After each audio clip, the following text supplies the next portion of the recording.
গঠনতন্ত্রের লক্ষ্য এবং উদ্দেশ্যের ২ এর ক ২ এর খতে স্পষ্টভাবে বলা আছে যে ৭১-এর মুক্তিযুদ্ধের যেই মূল চেতনা সাম্য, মানবিক মর্যাদা, সামাজিক ন্যায় বিচারের সাথে সমুন্নত রেখেই এই ডাকসু মার্চ করবে।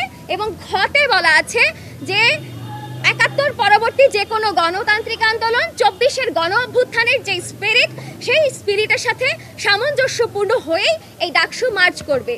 সেই জায়গা থেকে আমাদের মুক্তিযুদ্ধ গণতান্ত্রিক আন্দোলন বিষয়ক যে সম্পাদক হিসেবে তিনি দাঁড়িয়েছিলেন, যে ফাহমিদা আলম, তিনি তার ব্যক্তিগত অবস্থান থেকে যেই ঐক্যবদ্ধ শিক্ষার্থী জোট, সেই সমর্থিত শিবির সমর্থিত যে প্যানেলের যে প্রার্থী এস.এম. ফরহাদ, তার প্রার্থিতা নিয়ে কিছু প্রশ্ন তুলেছিলেন। কারণ তার যেই ইতিহাসগত অবস্থান বা রাজনৈতিক অবস্থান আছে, সেটা এই ডাকসুর গঠনতন্ত্রের সাথে এই ২ এর ক এবং খ এর সাথে সামঞ্জস্যপূর্ণ নয়।